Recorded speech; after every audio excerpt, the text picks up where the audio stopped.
What is going on, guys? Welcome back to the channel. My name is Briley Taylor. Thank y'all for tuning in to this week's episode of 6 Feet Under Fab. This week we have a new project in the shop. We're going to be building a Cherokee.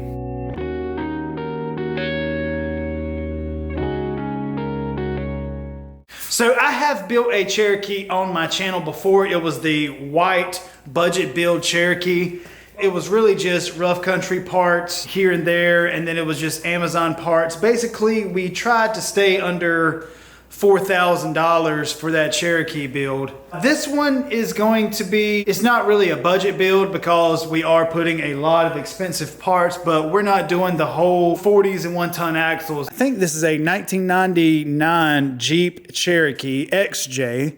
It's four-wheel drive. It's got the 4.0 motor in it.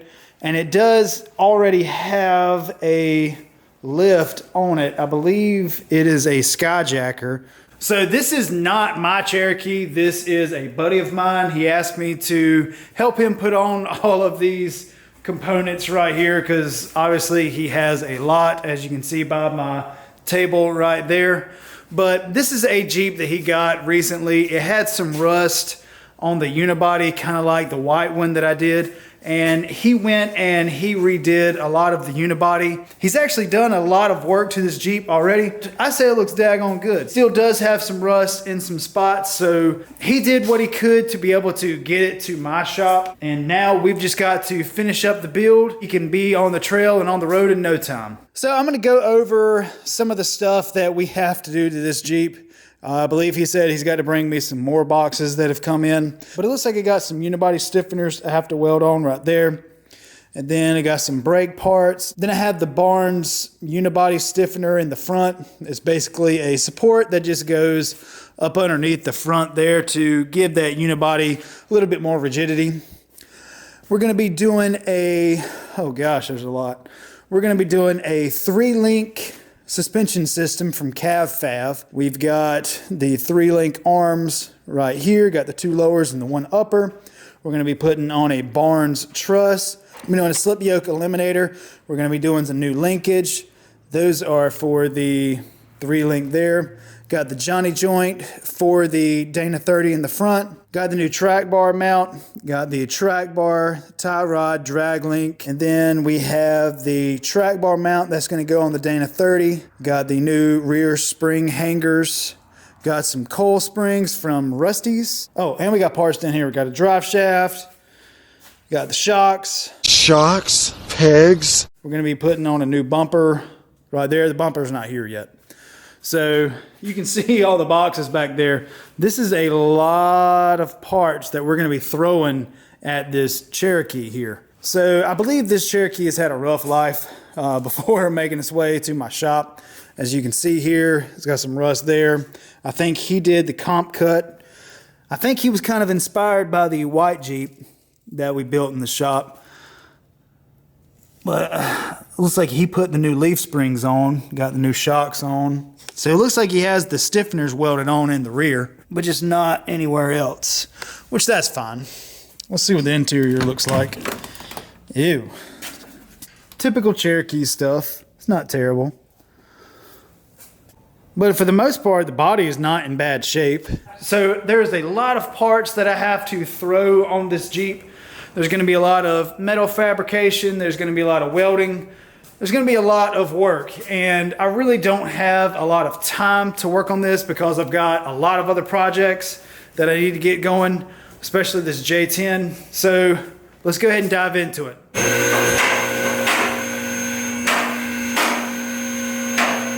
So as you can see right here, I've got the Jeep up in the air to get basically this whole front axle out. So what I'm going to do is I'm going to just go to all the points that are on the Jeep and take off because I'm going to be replacing basically everything right here.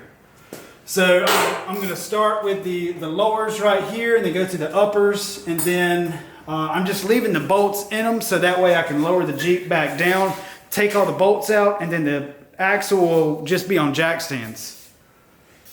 And that's Patrick right there. Say hey, Patrick. This is Patrick's Jeep, by the way.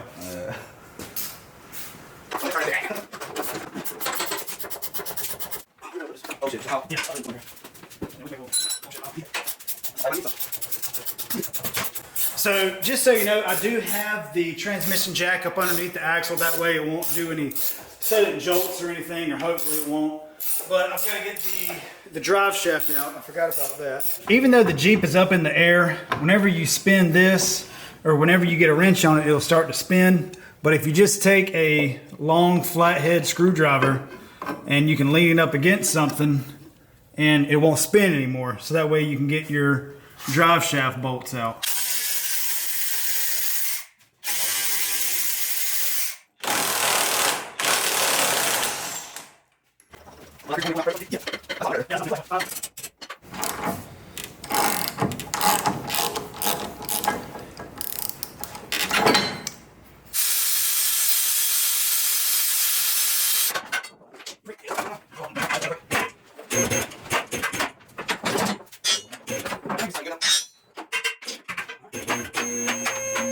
So now that we have the front Dana 30 out of the Cherokee, we're going to basically strip this down to a bare axle because we have to weld the truss on and everything like that.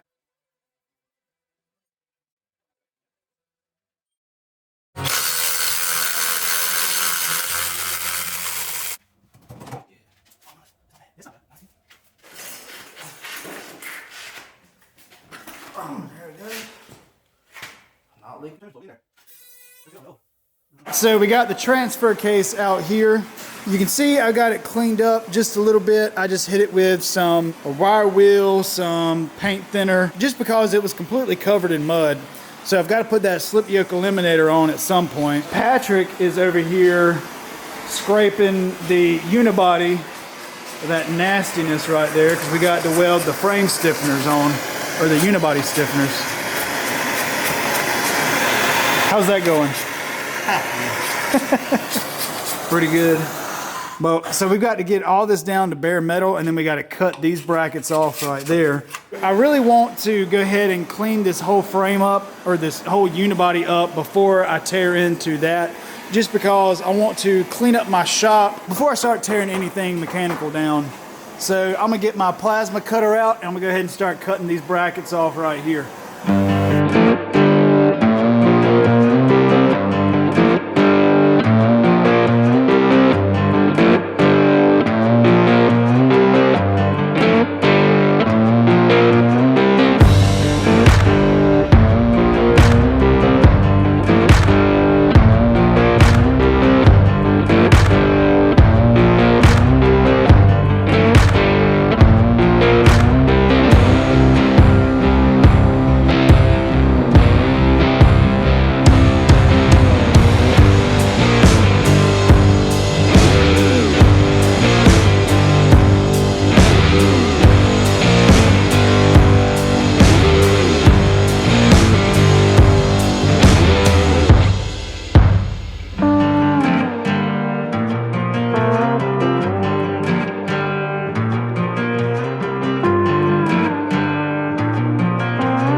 Got quite a bit done last night here in the shop. Got the frame sanded down, got it painted with some Steelite so we can weld to it. Got the back sides of the unibody stiffeners painted. Got the top sides of the 3-link mounts from CavFab. Got the back sides of those painted, or actually the top side of it. And then got the same thing done over here. So got those brackets all cleaned up. It's looking pretty good. So now I'm probably just going to get those shocks out of the way, and then I may start tearing down this axle right here because we need to get it prepped to go back in, because there's no point of putting the suspension components on when the axle isn't ready. And it would be a lot easier to put the locker in and weld the truss on and everything with the axle out of the Jeep. So the first thing that I'm going to do to this axle is get out this bushing on the hogshead right here, and I've just got a ball joint press. And so hopefully this will go ahead and push it on out, because I did beat it halfway out with a hammer.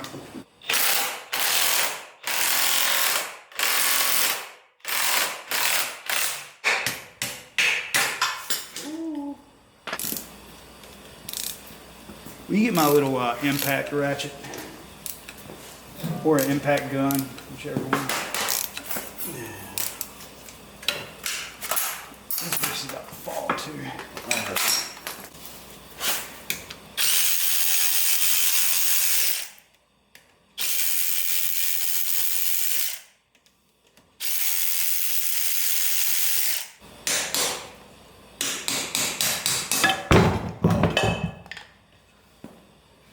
All right, so now that I have the differential cover out of the way, I'm gonna mark these carrier bearing caps. So I just take this punch, and I like to do 1 punch here, 2 punches there, 3 there, and 4 right there. Yeah, so now I'm just gonna punch these right here. I'm just gonna freshen them up. Yeah.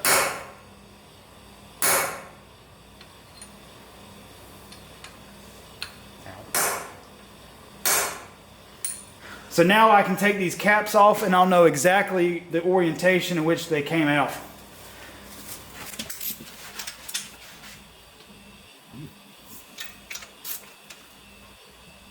All right, so I've got these cracked open right now and I'm just kind of letting it drip and kind of clean itself out. So while this is dripping, I'm going to get the axle shafts out.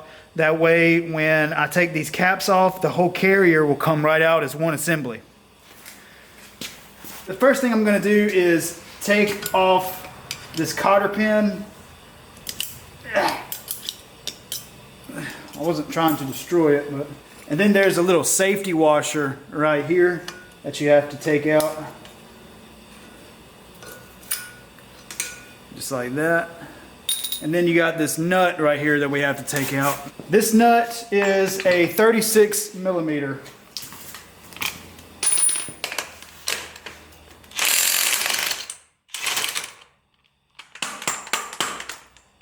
Just like that. I forgot I got to take this wheel spacer off too.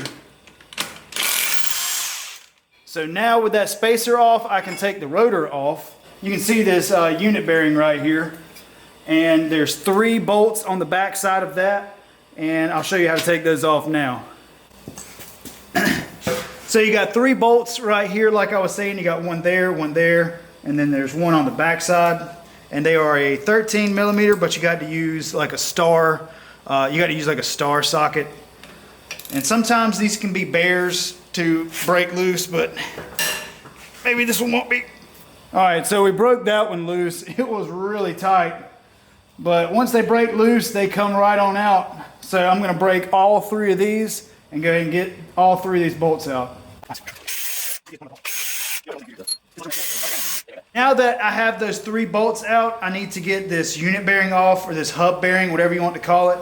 And it looks like it's gonna be kind of a pain because it looks like it's rusted together. You can see right there that there's a old dust shield. So that needs to come off. So I'm gonna start off with a rubber mallet or a dead blow hammer right here just to try to break it free. All right, so there's the unit bearing there.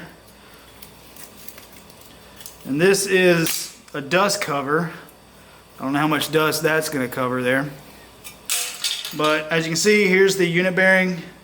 And now would be a good time to replace these. This one really doesn't look that bad. It's just kind of rusted. And there's no really hard spots. So if you're doing this yourself, you do not have to take the axle shafts out. I'm just taking them out just to get them out of the way for right now. But it's not necessary that they come all the way out, but if you're going to be taking out the carrier, you have to take them out at least like 5 to 6 inches. So now that we've got all this done, we're going to repeat the same process on the driver's side. All right, so now both axle shafts are out and I can take these carrier bearing caps off right here.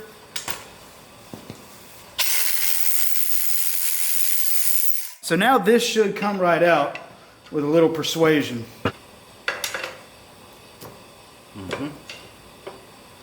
And just make sure when you take these out make sure that you don't lose any spacers or shims or anything like that. I know these don't have them, but just make sure that nothing falls out and that you don't take the races off of the bearing. That's very important.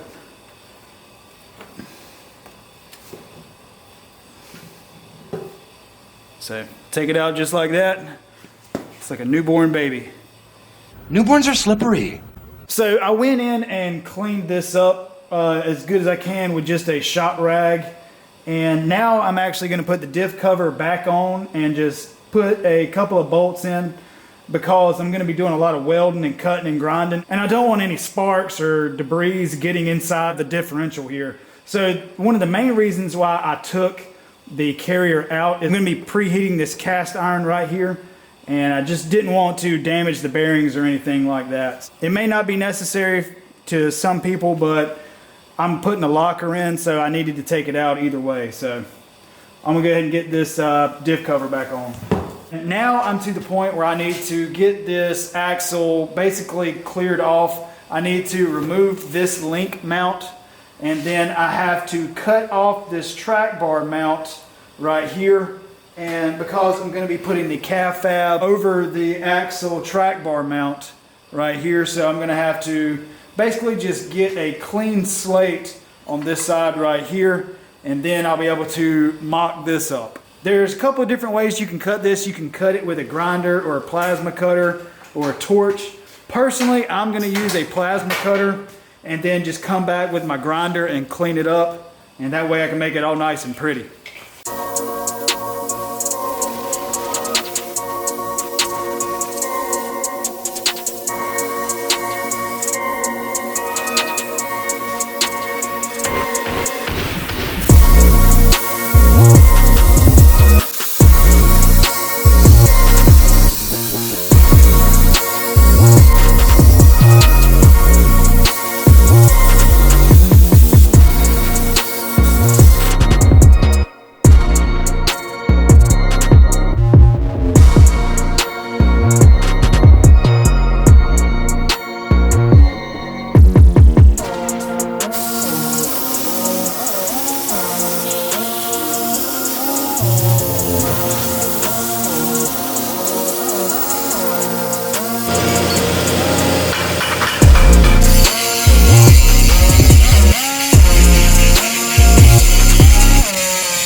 Days later.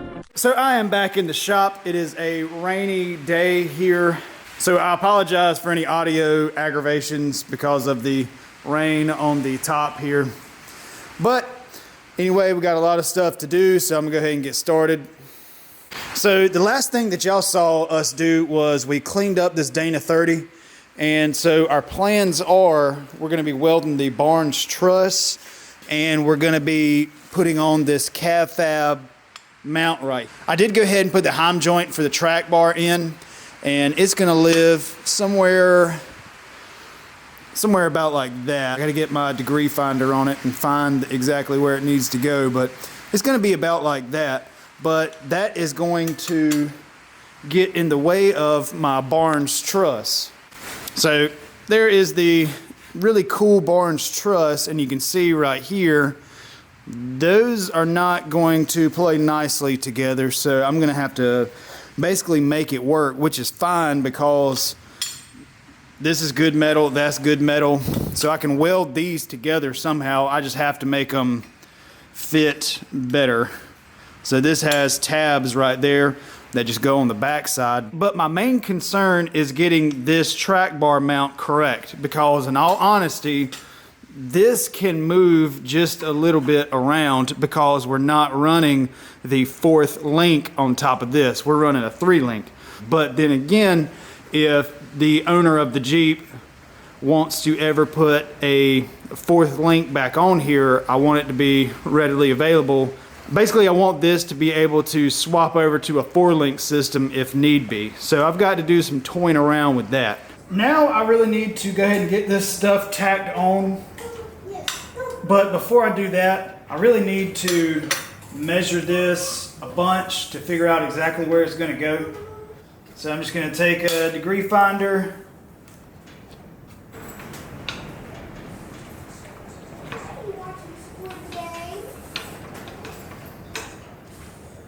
I've got this zeroed out.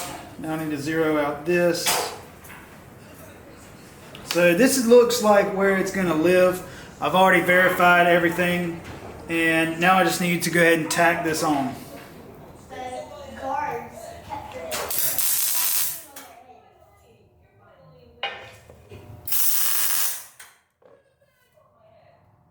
So I have this tack welded on, and I just went back, remeasured everything, make sure it was exactly where I wanted it.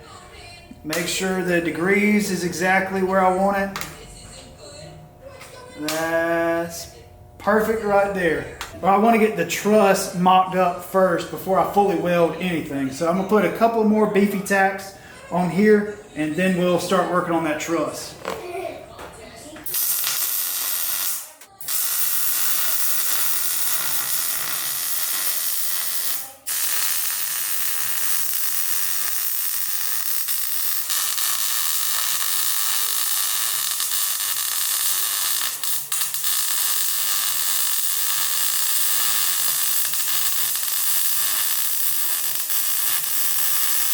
This is what I came up with.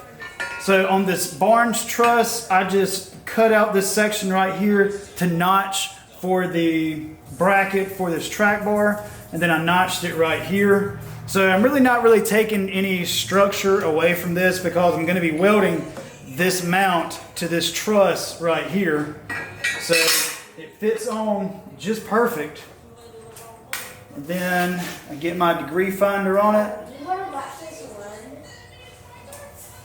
And that's absolutely perfect right there. So I almost forgot I have to weld these inside of this truss here. And what you do with those is I got to clean them up first, but you basically just drop these in here just like that. Well, I'm gonna tack them up, make sure it fits, and then I'll fully weld the ribs on the inside. All right, so now I can go ahead and weld these on up. Well, I'm just gonna tack weld them at first.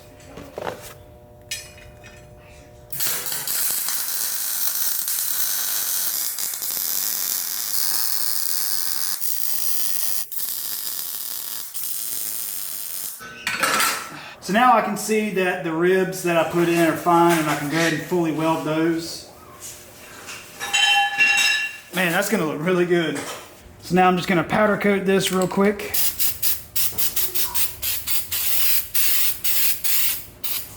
So whenever you're setting up this Barnes truss right here, you want to get it at 9 degrees, which is what I have it at right here. So I've got the surface of this at 0, and then I have the truss at 9 degrees. So what I'm going to do is I'm just going to tack weld this onto the tube, and then I'm actually going to start heating this up. And the reason that I'm tack welding it to begin with is because I don't want to bump into it while I'm heating this up or anything like that. So let's go ahead and get this tacked on.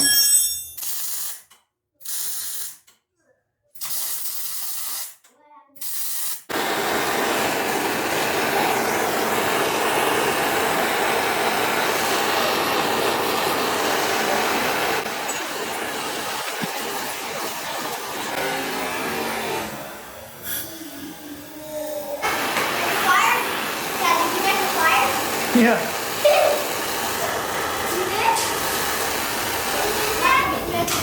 Watch. Fire! Yeah, and fire! Yeah, fire!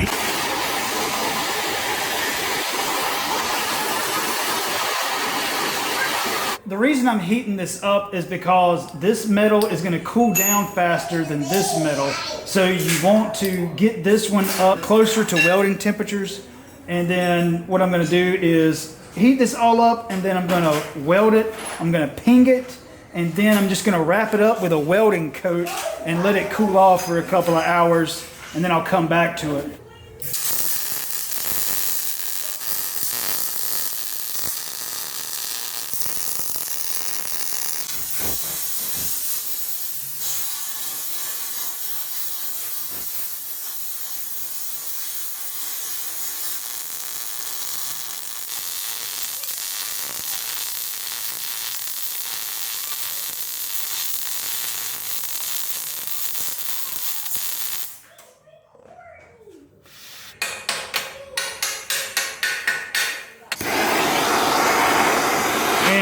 So I'm just going to go ahead and heat up the back also and just kind of post heat these front welds.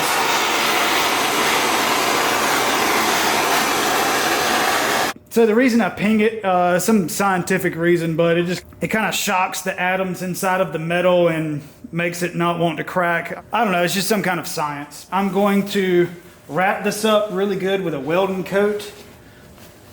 And I've post heated it a couple of times and I think we'll be fine.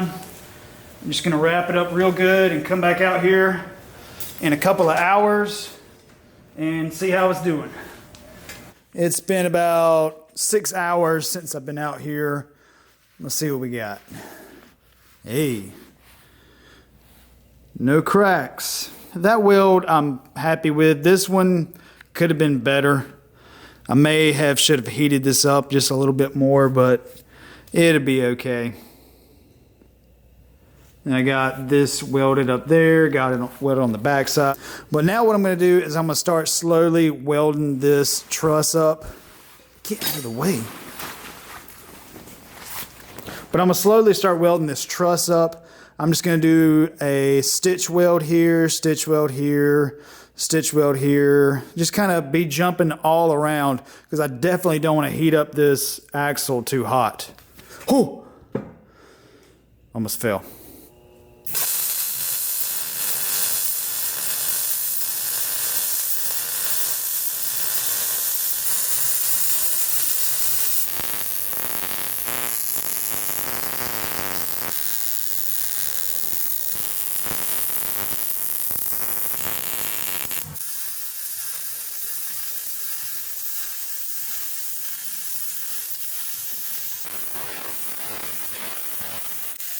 So right here where I cut up the track bar, I welded as far as I could in there.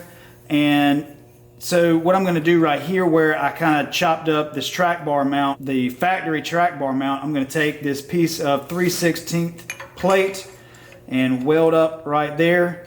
Get me some good welds right there, up there, and then a weld right. It'll kind of help strengthen up this over the axle track bar mount.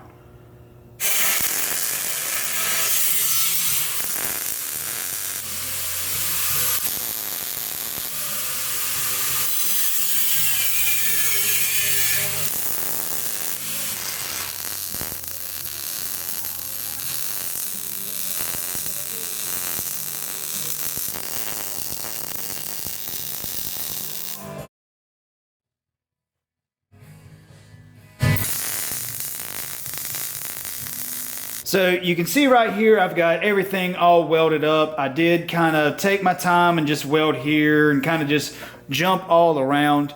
And so now that everything is done, I can put the other side of the truss on. And it's gonna go right there. But yeah, I'm pretty pleased at how this turned out. You can see I made kind of a little skid plate right there just with some 1/4 inch metal just because I didn't like how this was looking, but now everything is just fully welded and it looks pretty good to me.